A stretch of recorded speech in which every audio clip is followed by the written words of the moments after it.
Modul ini akan membahas mengenai penerapan segitiga restitusi budaya positif di sekolah. Sebelumnya, marilah kita sama-sama membahas terlebih dahulu apa itu segitiga restitusi. Segitiga restitusi adalah suatu proses untuk menciptakan kondisi bagi murid agar dapat memperbaiki kesalahannya sehingga menghasilkan karakter mandiri dan bertanggung jawab. Terdapat 3 tahapan pada segitiga restitusi.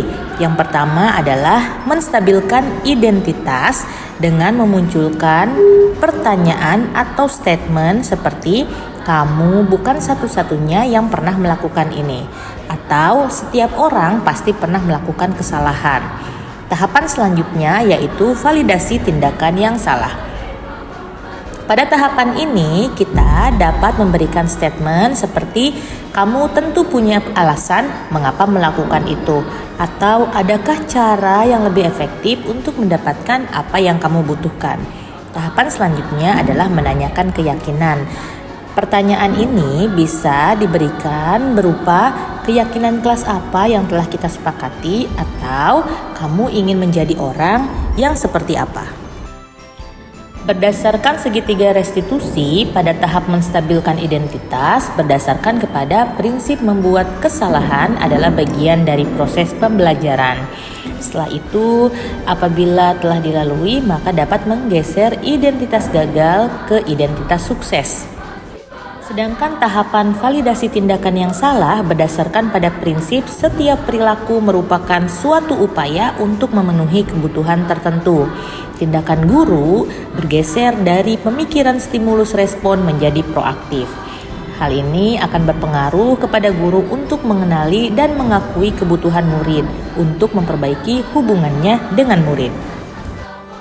Tahapan segitiga restitusi yang terakhir adalah menanyakan keyakinan. Menanyakan keyakinan dapat dilakukan kepada murid yang diberikan pertanyaan-pertanyaan bermakna untuk memunculkan motivasi intrinsik. Setelah itu, murid diharapkan mampu mengaitkan keyakinannya dengan tindakan yang salah. Selanjutnya, saya akan membahas kasus yang terjadi baru-baru ini di lingkungan tempat saya mengajar. Kasus ini terjadi kepada Atala. Atala merupakan siswa kelas 9 dan tertangkap membawa korek gas dan rokok ke sekolah pada saat asesmen sumatif sekolah berlangsung. Padahal berdasarkan aturan yang sudah disepakati, siswa SMP tidak diperbolehkan untuk merokok. Lalu mari kita sama-sama saksikan segitiga restitusi yang telah diupayakan oleh saya sebagai salah satu guru yang mengajarnya.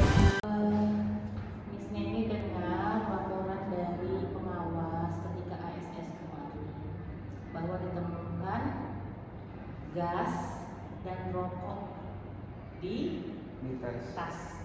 Itu punya siapa, nak? Aku kan menjelaskan ke guru sama orang tua aku. Oke. Bahwa sebenarnya kalau korek itu, Yang keras suaranya. kalau korek itu yang pas apa namanya, yang mau yang AF itu, yang baris-baris itu kan awalnya kan memegang gitu kan. Itu punya Atala. Iya kan, waktu itu kan sebelum aku ngasih misalnya ini sempat ngasih korek ke Olin. Ke Olin? Yang katanya Olin misalnya ini ngasih korek. Misalnya ini ngasih korek. Tapi korek itu mati kan. Nah, aku bilangin cari korek. Ya udah, aku nyari korek terus aku bisa ke dia baru orang tuanya. Ternyata kamu punya korek gitu. Oke. Nah setelah itu koreknya itu aku simpan lagi kan, setelah itu dipakai aku simpan di tas. Nah itu aku nggak ngeluarin tasnya lagi. Sampai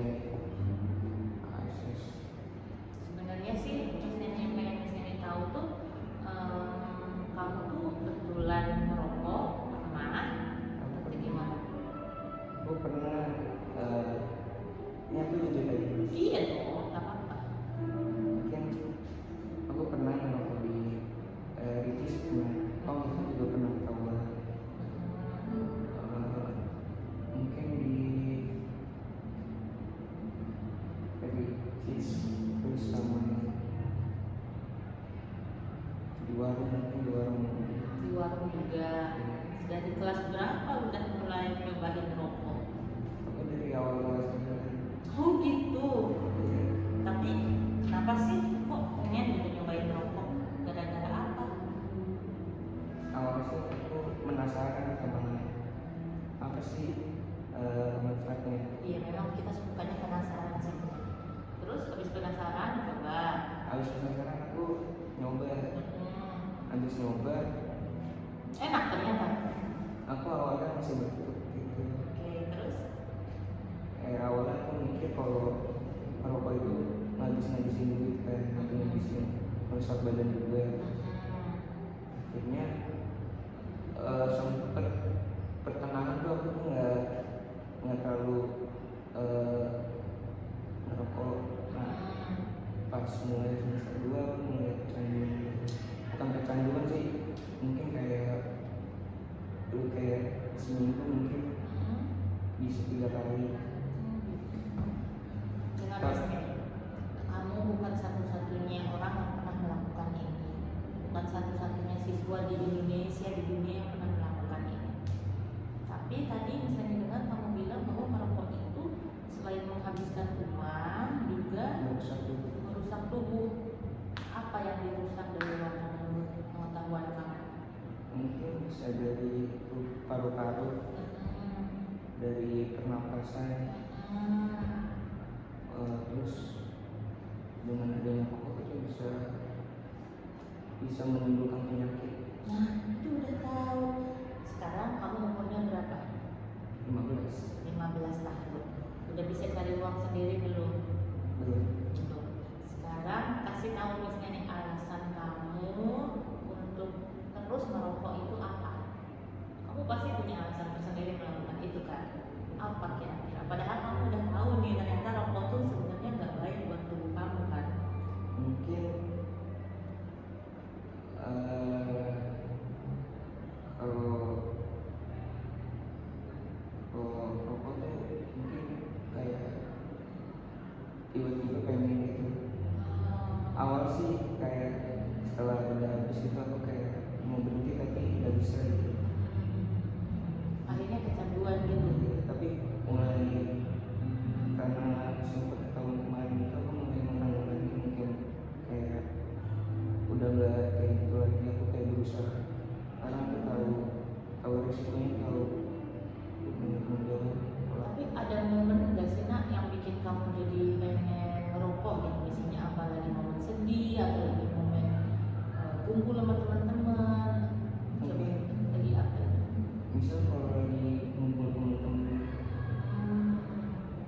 Tapi pernah nggak merokok sendirian gitu sambil mungkin kamu ada perasaan sedang sedih? Nggak ada? Paling dengan teman-teman. Iya. Kalau udah dengan teman-teman berkumpul kayaknya tuh sefrekuensi gitu ya, Iya. senang gitu, fun gitu ya. Misalnya nggak mau tanya teman-temannya siapa, tapi yang penting adalah sudah tahu nih berarti merokok itu tadi banyak banget apa? Banyak banget negatifnya kan. Di sekolah kita boleh nggak sih merokok nak? Nggak boleh.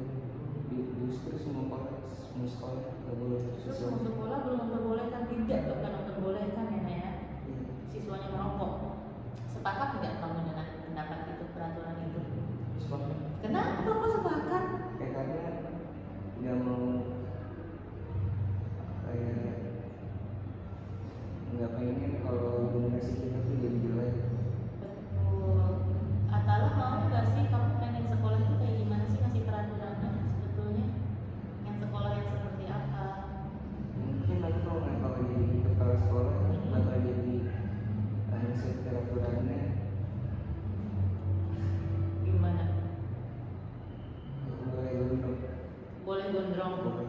Tapi kalau merokok gimana? Nggak boleh. Nggak boleh. Ya apalagi narkoba nggak boleh. Nggak boleh, apalagi narkoba nggak boleh. Nah sekarang kamu sudah tahu. Pertama, bahwa merokok itu merusak kesehatanmu. Ya nak ya. Yang kedua itu pun melanggar tata tertib aturan sekolah. Nah sekarang yang ketiga, kalau udah tahu seperti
Oke, udah cukup. Terima kasih Akala yang bisa ini akan menjadi lebih baik.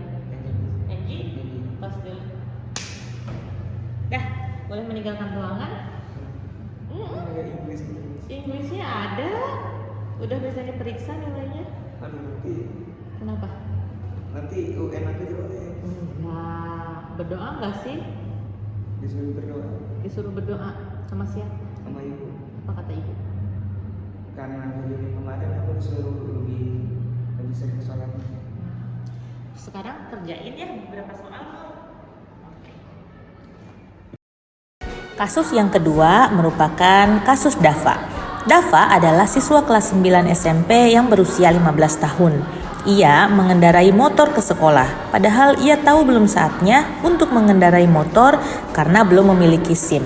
Marilah sama-sama kita saksikan strategi penerapan segitiga restitusi yang saya berikan kepada Dava sebagai salah satu gurunya.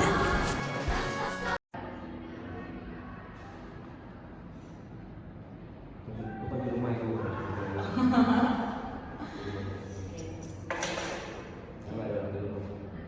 Saya mau tanya, kenapa ketika ini minta ketemu Dava tampaknya takut banget. Kan kemarin waktunya aja bu, kan udah lama kan motornya sekarang kan apes banget rasanya. Kok apes? Kan kemarin baru selesai ASS kamunya. Kalau dipanggil pas ASS nanti nggak fokus. Apa sebelumnya lagi? Kenapa? Apa masih belum? Sebelum ASS jadi kayak sebelumnya lagi. sebelum ASS-nya lagi. Itu kan gimana ya bu? Udah mau lulus tuh, udah mau tidur aja di rumah. Oh, mau liburan nanti di rumah. Iya. Tapi kamu udah tahu gara-gara apa? Apa? Kan nggak boleh bawa motor habis. Itu peraturan sekolah. Tahu tapi ya negara sih. Aturan negara ya? Ya aturan negara apa katanya nak? Kalau ada SIM boleh. Kalau nggak ada SIM nggak boleh. Dava ada SIM? Ada SIM kriteria. Ada SIM? Kriteria. Mana? Enggak ada bang. SIM Kidzania ya, bukan SIM dari negara. Ya berarti Dava tuh udah sepakat bahwa itu sebetulnya melanggar aturan. Benar. Udah paham itu kan? Tapi sebetulnya yang melakukan ini bukan Dava kok satu-satunya, ini tuh kasus yang udah sering terjadi. Dan saya itu paham betul ketika masa-masa seumuran Dava senangnya mencoba hal-hal baru. Dan menurut misalnya itu adalah hal yang keren untuk dicoba dulu. I have been there. Oke, kamu merasa gitu nggak sih? Gue sih merasa biasa aja kayaknya sih. Oh, terus alasan kamu bawa motor sebenarnya Karena kan convenience aja bukan orang tua saya kalau yang kerja. Sebenarnya kalau saya ikut aja kan setiap jam 10. Jadi gitu kan ada beberapa ini kan motornya punya paman aku, terus dikasih aja jadi itu kan lebih hemat sama lebih convenient aja gitu. kamu punya pemikiran kayak gitu keren banget loh. Soalnya kan aku bawa motor kan bukannya colok-colokan juga ya, kan memang dibolehin sama orang tua. Dibolehkan sama orang tua dan tujuannya untuk membantu orang tua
siswanya untuk membawa motor sendiri ke sekolah, kira-kira bakal se-crowded apa? lumayan sih. Tapi kan kalau dibandingin sama yang mau mobil kayaknya lebih biasa macet gitu sih. Ya, dong. Soalnya kan banyaknya yang mau mobil macet. Soalnya bagi sopir memang dia kan. Betul.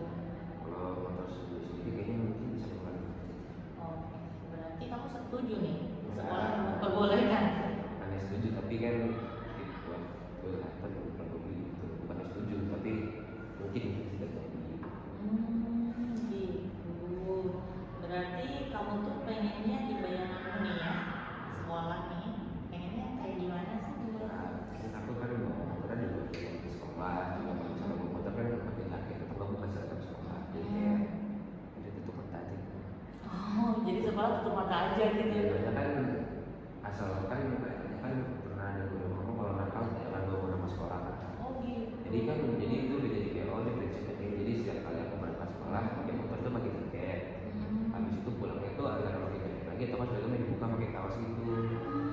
Berarti Dava itu sebetulnya melanggar peraturan selama itu tidak merugikan sekolah tidak apa-apa gitu ya. Ya juga tapi kan at least ya menjaga nama baiknya sekolah lebih dijaga gitu. Terus kamu tidak memikirkan apa yang akan terjadi dengan kamu seandainya terjadi sesuatu di jalan atau gimana itu kamu tidak menyayangi diri.